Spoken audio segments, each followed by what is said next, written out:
अफसोस मुझे इस बात का है कि बीजेपी ने अपना कैंडिडेट नहीं खड़ा किया। उन्हें ए टीम, बी टीम, सी टीम खड़ी की। अगर उनमें दम होता तो उनको अपना कैंडिडेट खड़ा करना चाहिए। बस प्रधानमंत्री बार बार कह रहे हैं कि परिवारवाद के हवाले से वो बात कर रहे हैं। यहाँ पर कह रहे हैं कि जब इनकी हुकूमत थी तब यहाँ पे डेवलपमेंट तरक्कियाँ नहीं हुई है, तो क्या कहना चाहिए? उन्हें मैं याद दिलाना चाहता हूँ जो आज़ाद साहब ने गुजरात और जम्मू कश्मीर को कंपेयर किया राज्यसभा में, उसमें जम्मू कश्मीर गुजरात से कई गुना ऊपर था हर लिहाज से। वो कैसे हुआ? कैसे हुआ? क्या आसमान से आया? वो तो यहाँ के हुकूमतों ने किया। इस रियासत ने तरक्की की। आज आप देखिए पहाड़ के कोने पे भी आप देखेंगे वहाँ पे बड़ी बड़ी तालीम लेके लोग हैं, कितने डॉक्टर हैं, इंजीनियर हैं, एग्रीकल्चरल टॉप लोग हैं।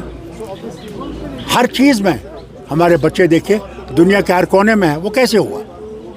क्या आसमान से हुआ? क्या इन्हीं 10 साल में हिंदुस्तान बना और ये रियासत बनी? क्या कहते हैं आप? चलिए, पूरी कंट्री में जहाँ पे रैलीज हो रही हैं, अरे भैया उमर साहब ने कहा बीजेपी आर्टिकल 370 और जम्मू कश्मीर का जिक्र अक्सर रैलियों में करती है। इनके पास और कुछ है नहीं। ये लोगों को बेवकूफ़ बना रहे हैं और कुछ नहीं कर रहे हैं। इनके पास कुछ नहीं है। ये 2019 से बिल्कुल डिफरेंट होंगे। I am very happy that they are campaigning. आपके लिए क्या? I am glad they are happy coming, and people will give them a sounding defeat. Farooq साहब, आप मानते हैं कि 2024 के लोकसभा के चुनाव 2019 से बिल्कुल डिफरेंट होंगे? अब अल्लाह जानता है। मेरे पास कोई तिलिस्मी चिराग तो है नहीं कि मैं जिन को निकालूं और कहूं बताओ क्या होगा। क्या पता? सारा इलेक्शन कमीशन तो इन्हीं का है, खुद बनाया है इन दो ने। कहाँ है इलेक्शन कमीशन? उसकी सैंक्टिटी कहाँ है? Thank you. हर इलेक्शन अपने आप में एक चैलेंज होता है, एक मुकाबला होता है, लेकिन मैं इस मुकाबले का सामना करने के लिए बिल्कुल तैयार हूँ। तंजीम ने मुझे हिदायत दी इलेक्शन लड़ने की और मैं मैदान में उतर जाऊँगा।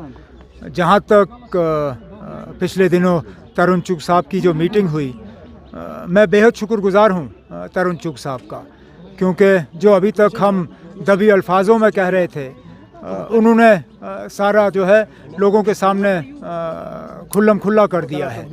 और अब तो ये साबित हुआ है कि चाहे वो पीपल्स कॉन्फ्रेंस हो, चाहे अपनी पार्टी हो, वो बीजेपी के ही इशारों पर काम कर रहे हैं। इसलिए मैंने शुरू में ही जब प्रेस कॉन्फ्रेंस की शुरुआत में मैंने कहा कि मेरा मुकाबला जो है किसी एक इंडिविजुअल से नहीं है, फ़र्द से नहीं है। मेरा मुकाबला जो है बीजेपी के साथ है और मरकज़ की हुकूमत के ख़िलाफ़ है। सर, बीजेपी खुल के साथ क्यों नहीं आ रही है कश्मीर में? आप उनसे पूछिए। कहीं ऐसा नहीं तो कि वज़ीर आज़म साहब जो कहते हैं और जो जानते हैं कि हकीकत है, दोनों में फ़र्क है। क्योंकि अगर वज़ीर आज़म साहब अभी जम्मू में हैं, जम्मू में उन्होंने तकरीर के दौरान उन्होंने कई सारी बातें की। उन्होंने ये कहा कि जम्मू कश्मीर में जो भी अभी तक तबाही हुई है उसके ज़िम्मेदार हम लोग हैं।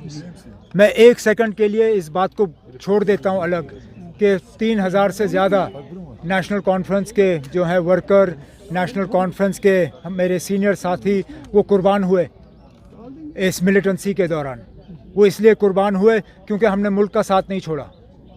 हमने अगर जम्मू कश्मीर की तबाही करनी होती तो मेरे 3,500, 4,000 साथी जो हैं वो कुर्बान नहीं होते। मेरे इतने सारे साथी इसलिए कुर्बान हुए क्योंकि हमने मुल्क का साथ नहीं छोड़ा। लेकिन चलिए उस चीज़ को एक मिनट के लिए भूल जाते हैं हम। अगर वाकई जो वज़ीर आज़म साहब कहते हैं और वो समझते हैं कि ये सही है कि यहाँ की तबाही के ज़िम्मेदार हम हैं, यहाँ तरक्की नहीं हुई तो उसके ज़िम्मेदार हम हैं।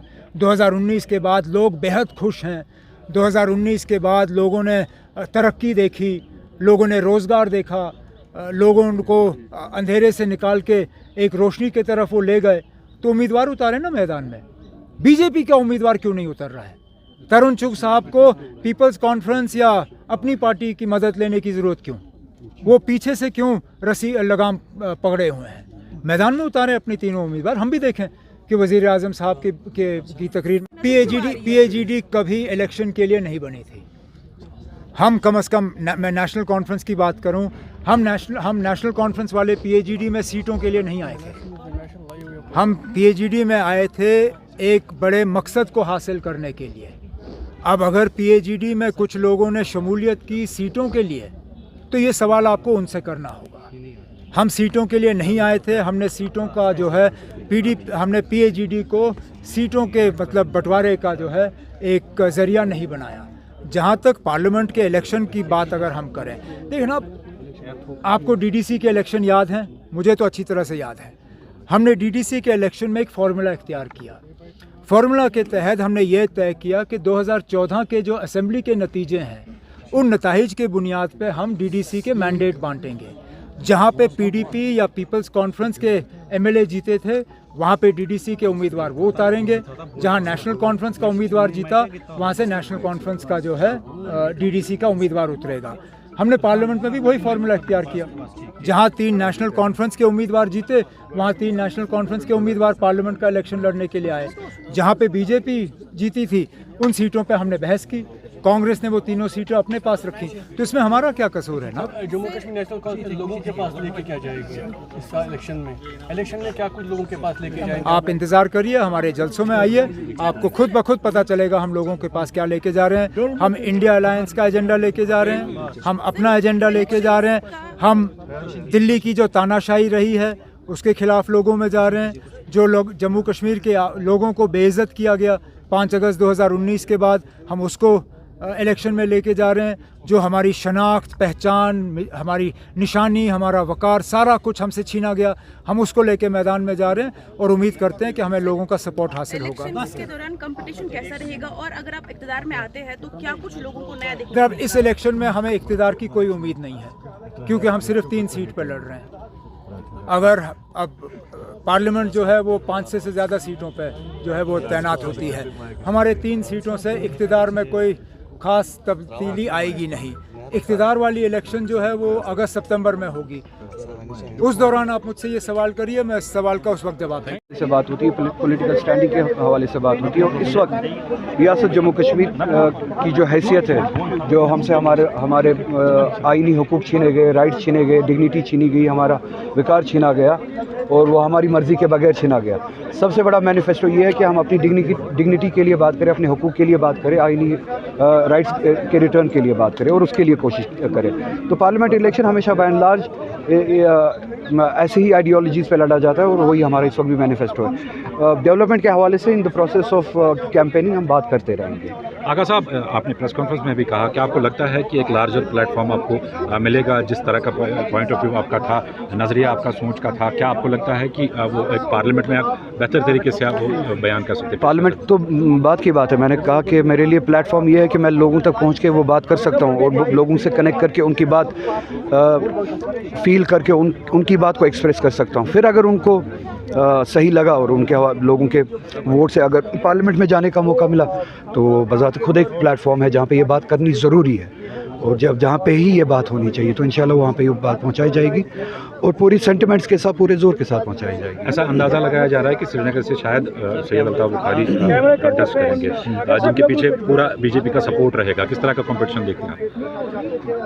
मैं बीजेपी की बात जहाँ पे है, अगर बीजेपी मैदान में उतरती है, अपने नाम पे उतरती है, अपने प्रॉक्सीज़ के हवाले से उतरती है, मैं हर लिहाज से उस कंपटीशन को लड़ना चाहूँगा और लोगों को अपने साथ लेके उस कंपटीशन को लड़ना चाहूँगा।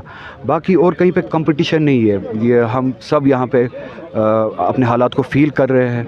अगर दूसरी पार्टीज़ भी यहाँ पे, जिसकी आपने बात की, उनको छोड़ के अगर कोई और पार्टी यहाँ पे कंटेस्ट कर रही है, मैं उनके कंटेस्ट करने को रेस्पेक्ट करता हूँ। अगर वो भी ये बात एक्सप्रेस कर पाते हैं, अगर लोगों के सेंटिमेंट्स को एक्सप्रेस कर पाते हैं, लोगों के सेंटिमेंट्स को रिप्रेजेंट कर पाते हैं, तो अच्छी बात है। जितने भी लोग जम्मू कश्मीर से इस हवाले से बात करें, उतना बेहतर है।